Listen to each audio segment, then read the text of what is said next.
Real quick, Jose, you talked about the Democrats clapping back and how apropos that just right now, like no less than 20 minutes ago, good friend of the show, Case Study QB, dropped a video. And you're right, everyone. Breaking news: Jose has been proven correct because I already know how the Democrats are going to start realigning and remaking their agenda by bringing out everybody's favorite, that Coca-Cola classic, you know or you love her, AOC.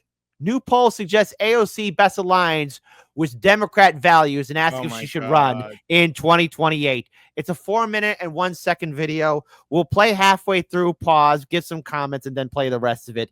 But everyone, this is why you need to tune in to Hard Lens Media, because you'll never know what's breaking in the morning.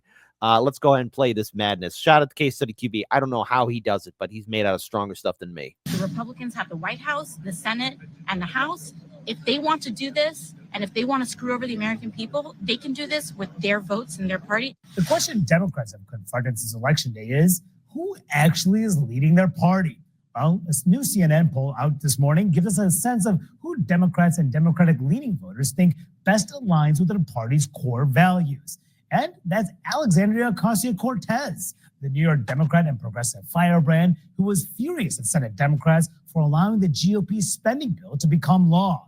Now, it all comes as a slew of potential Democratic presidential candidates are already testing the waters for 2028. My panel is back. So just to look at a little bit more in this poll, the question about who best reflects the core values of the Democratic Party, if you break down among age group, as perhaps no surprise, Alexandria Ocasio-Cortez, a few people who are younger than 45, 15% say that she does. That's more than Kamala Harris. And she's still people above 45% doing reasonably well. Now, just to be clear, there are a lot of voters who did not offer a response. 30% of voters didn't offer a name in response of who aligns with the Democratic Party's core values. But what's your reaction to that? AOC, the progressive, one-time firebrand of the party, still a firebrand, representing the core values of the Democratic Party. I noticed that Chuck Schumer's name wasn't listed on that at all.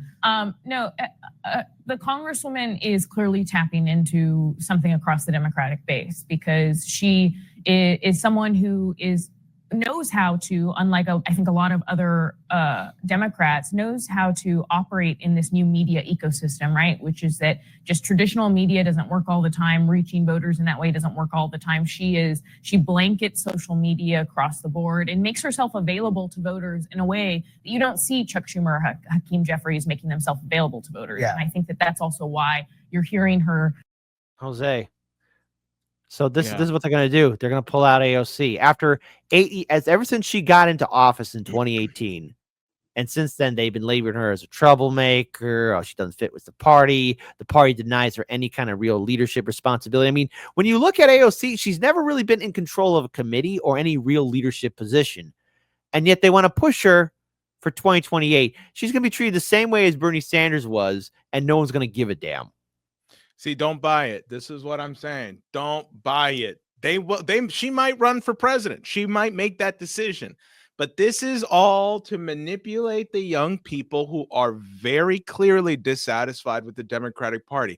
Look, after Donald Trump won again and Kamala Harris lost, that was a rude awakening for many people, including the guy I had a conversation with outside of the Democratic club that I got kicked out of.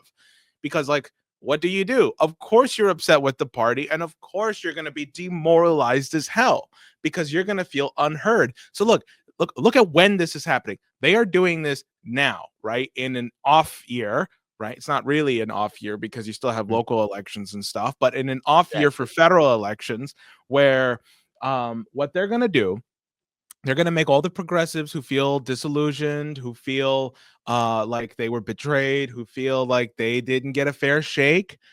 They're going to say, no, come back. See, look, we might even have AOC run for president.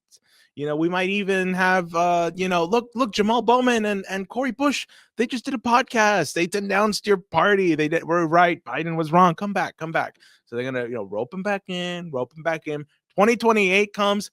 Hakeem Jeffries runs for president. You have to go with Hakeem Jeffries. He represents the party. This is what we want. This is what the donors want. Don't mess with us. AOC, they will coordinate against AOC. They will Bernie Sanders her. and then she's going to fall right in line and endorse Hakeem Jeffries or whoever they decide to run for president of 2028. That's what's going to happen. That is what's going to happen. So don't buy it. Exactly. And I would say at this point right now, we have to support independents and third parties and citizen ballot initiatives, because already I'm seeing the chat. Everyone is just beyond furious at the audacity that the Democrats can actually regain what they lost. I mean, they had a lightning in the bottle moment in 2016, and it could be argued maybe the same thing in 2020. But when Bernie Sanders not once but twice gave up, and not to mention gave the DNC his email list, I mean, it's very clear it was one and done over. But the great reveal was in 2021, which forced the vote. And now it's supposed to be AOC. Now, you actually mentioned before we played the rest of the video that you actually had a run-in with AOC on Brianna Joy Gray's show. Could you just repeat that story again? Because I find it fascinating that she knows who you are and she knows about the criticism. Like, she knows our criticism of her. Which one are you talking about? You talking about the one where we were at the oat milk story? Oh, the oat milk. Yeah. So for people who don't know about the year before I ran for Congress in 2023, and a little bit into 2024 too, I worked at a coffee shop, and it's the Boogie Down Grind. It's one of my favorite coffee shops. If you're ever in Hunts Point, they have the best coffee. I don't know how good it is now because I'm not making it, but no, I'm just kidding. You should definitely go check it out. It's one of my favorite places to be at. But so the thing about the Boogie Down Grind is that it's only like a block and a half away from AOC's office in Hunts Point. And when I first started working there, and I told this to my bosses too, I was like, look, listen, I don't know if you want to hire me. I'm a little bit of a firebrand. I'm like kind of famous for yelling at politicians, including the one that's like right down the street. And they were like totally cool with it. They were like, whatever, we don't care. We don't care. Anyway, so it's like, I'll give you a more expanded version of the story, but basically the first time I ran into AOC, it was Halloween, and I was wearing this like ridiculous Shakespeare costume, like a Hamlet costume, like with poofy shoulders and stuff. And the other thing is, like, I'm not a small guy, but I intentionally got the costume like one size too small so that I would be popping out of it because I thought that would be funny. And it was dead on Halloween day, just because I guess everybody had plans or something. So it's just me and my boss. And there we are, it's dead. And it's just like no one's coming in, and then suddenly like AOC walks in with like so one of her aides or something, and like we lock eyes and it's like awkward, but my boss instantly jumps in because he knows the context, he knows the history, and he's like, Congresswoman, what can I get you? She's like, oh, I'll take a oat milk latte, and my friend will too. Was it skim milk? It was either skim or oat, whatever. It was one of the others. And I'm like hiding behind the espresso machine and stuff, and she doesn't really know what to say. Well, she is like saying hi to just like there was like one other guy in there, and like, but like there really isn't much to say because I'm at work and she's just there. And yeah, and so like I give her the coffee and stuff. I give her the coffee and her aide, and then like she's like starts to walk out, like she's like tries to get out of there basically. And I'm like, hey, Congresswoman, I know that we don't have a lot in common, but I want to say that I think that this was like around the time. Yeah, right. It was Halloween. So October 7th had just like basically happened. So it was like, Congresswoman, like I want to say that I think, you coming out in support of the Palestinians is great. And then she like turned around and she looked at me and said, yeah, and on that we agree. And then she just walked out. So Okay. But she was probably thinking, it's you, Jose Vega. You destroyed everything. You were the one that was being rude. Well, I know but see, like that's the thing, right? Because when Bowman mouthed me on bad faith, I realized, oh, they do remember this stuff. Like they really do remember this stuff. And that was Bowman. That one didn't even get a lot of traction per se. Like that one only got, I don't remember, like maybe 500,000 views or so. And then it was overshadowed by what I did to AOC. But the fact that he still remembers it happened, it's like it proves what I've been saying this whole time, that they are haunted by their conscience all the time. And they are thinking about what I did. You know, they like AOC is constantly, probably not, maybe not constantly, but she is thinking about the day that I confronted her, and it bothers her so much. Some people might remember I tried to get into an AOC rally, and it turns out my name's on a shit list. It turns out can't that, get like, in. yeah, and I was like really, really, really furious at that. Like, really?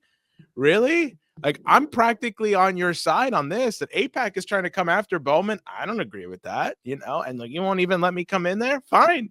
You know, that right there, I was like, that you signed your death warrant at that point, you know, that like if you won't even take help from people who like criticized you before, fair enough. That's it. Then you deserve to lose your status.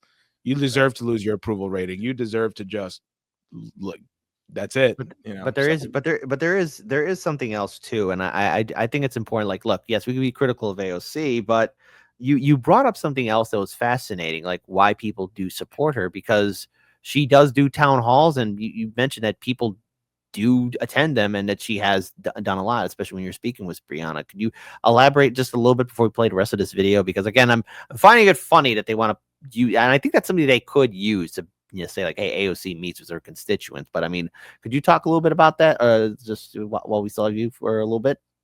Exactly on what exactly? And also, by the way, somebody asked earlier, like who I'm trolling next. I wasn't going to say anything, but now it turns out they rescheduled it. Chuck Schumer and Richie Torres were supposed to meet at Temple Emmanuel, and I just got a notice saying that they canceled it and rescheduled it.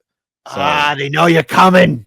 They know you're coming. I don't know if it's because of me, but basically, Chuck Schumer's getting a lot of backlash right now, so they're saying for security. But anyway, I'm sorry. What did you want me to elaborate on exactly? Well, oh yeah, you mentioned like because you spoke to people like why they support AOC, and you kind of mentioned it on Brianna Joy Gray's show. Yeah, so and you can also find the article of this too in the New York Post. There was like, and it's like a picture of Kynan's face, but and the New York Post article was something like AOC critics barred from entering town hall. It's something like that. But so it was that day I went to her town hall, and it was like just lines of people wrapped around the block. You know, a lot of them were constituents because, you know, a lot of them also only spoke Spanish, and a lot of people really trusted AOC. And I was asking them, like, well, why? You know, I wasn't trying to be a snark. I wasn't trying to be a smartass. I was just wondering, why do you actually support the congresswoman? And it was always like, well, because her office helped me get Medicaid, her office helped me get food stamps, her office helped me get legal papers for my family, her office makes me feel protected from this, this, and this, her office does this for me, her office does this for me. And Brianna put it perfectly: constituent services do matter. You know, AOC's office is like the closest you could probably come to having an effective on the ground response team. Now, that being said, as much as I agree, like, yeah, the constituent service aspect of it is very strong and is very good, is only one part of being a congressperson, but she is good at that. And I've always said this too, that like in the area that she's a congresswoman in, like she has a lot of respect, and a lot of people would not vote against her just because of how strong she is with making sure that her people are taken care of personally, of course. Now, I mean, I have a different philosophy and a different view of what that actually means to help somebody, but yeah, that's why she's gonna be there. If she wanted to, she could probably be there for the next 20 years. Exactly. All right. Makes sense. Makes sense indeed. Let's go ahead and play out the rest of this video so that we continue on, because there's just another 2 more minutes, folks. Hold on. Let's hear how they are hyping up AOC. Voters are responding to her message, and they're feeling like out of everyone in the party, she is potentially the person who is giving voice to their anger in terms of, why are you cooperating with the Republican Party? She's joining Bernie Sanders, who's 83 years old, probably not going to run for the presidency again. She's joining him in town halls next week in Nevada, Arizona, and Colorado. Is there a path for AOC in 2028? Well, if that's what the party wants, then potentially, sure. Her rise kind of reminds me of what happened to Republicans after Obama's election in 2008, where it was the loudest voices in the Republican Party, the Tea Party, that really gained traction at a time when the Republican Party was lost. And maybe Democrats now find themselves in a similar situation. And AOC, maybe she best represents where Democratic voters are. Go ahead. Think of it this way. If you're a voter 30 and under, you've only participated in 3 elections. 2 of them Donald Trump won, 1 of them Joe Biden won. They're all over 70 years old when they won. It's millions of voters out there craving something new, something younger, something closer to them. And in the meantime, there's all these potential 2028 contenders doing different things that suggest they're maybe testing the waters. As you can see on the screen, several of them have done things to raise attention. Tim Walz being one of them, doing these town halls, admitting that they could have handled the campaign better. What do you think about the list of candidates that are out there? And it's going to grow. It's going to grow. I think we don't know who is going to end up on top at all, obviously. Gavin Newsom was also on that list. He's kind of doing the opposite of Ocasio-Cortez in that he has this new podcast where he's trotting out a lot of MAGA folks. Steve Bannon, Charlie Kirk. Yeah, and it's just, it's enraged a number of Democrats. Yeah, by the way, I will add on to here, because after all, there's only a few seconds left. It doesn't matter. But Gavin Newsom's podcast where he had Charlie Kirk, when Due Dissidents, did some coverage and commentary on it, they had to take down their YouTube live stream and edit and remove that part out. Now it's still on the Rumble account, and I actually had Keaton on with Lee Camp to talk about that. But why on earth would a sitting U.S. Governor, start doing podcasting and then copywriting his stuff? I mean, he's open for criticism and commentary and analysis for who he has on his podcast, and yet, we're not allowed to be critical of it.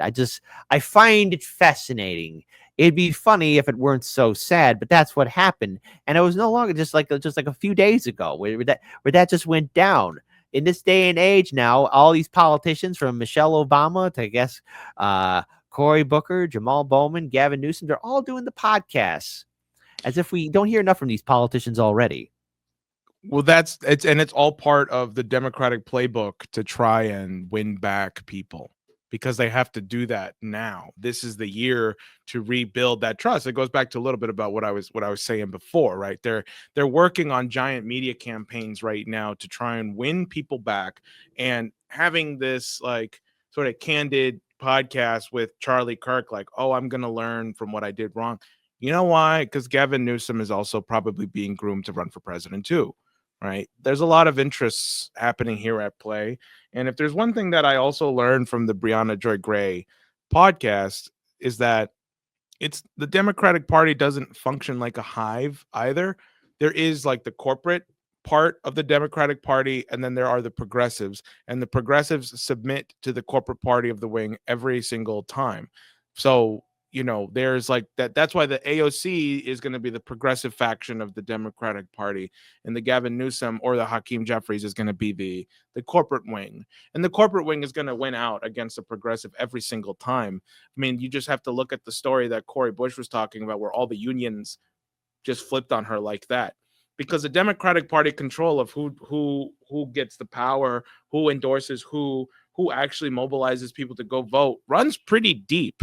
I mean, into these Democratic Party machines. I mean, being out in Chicago is like one kind of, corrupt machine of how they get people to come out and vote. New York has had this historic Tammany Hall, right? So this is not just about what the quote unquote voters want. If you deal in the parties, you are dealing with corruption.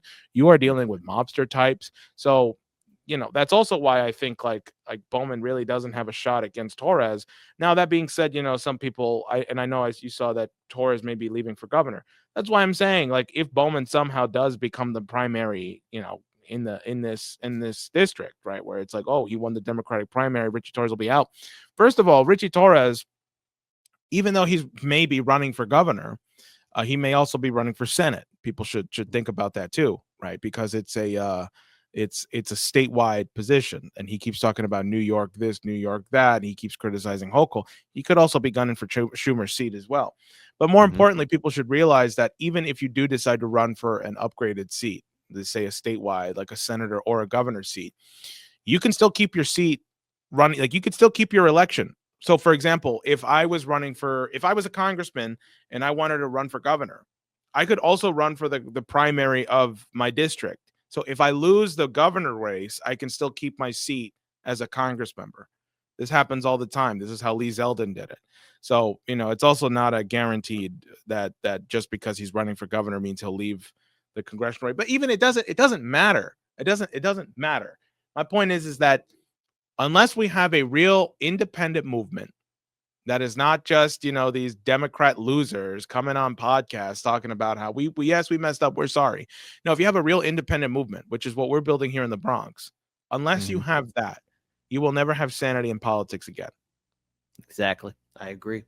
And I think also another thing too, and this is something that I hope AOC, Bowman, and the squad are listening to, we haven't forgotten 2021, and it's still a very painful scar for a lot of us because, I had the audacity to hope that maybe they'd listen. This wasn't force the vote wasn't Jimmy Dore's idea.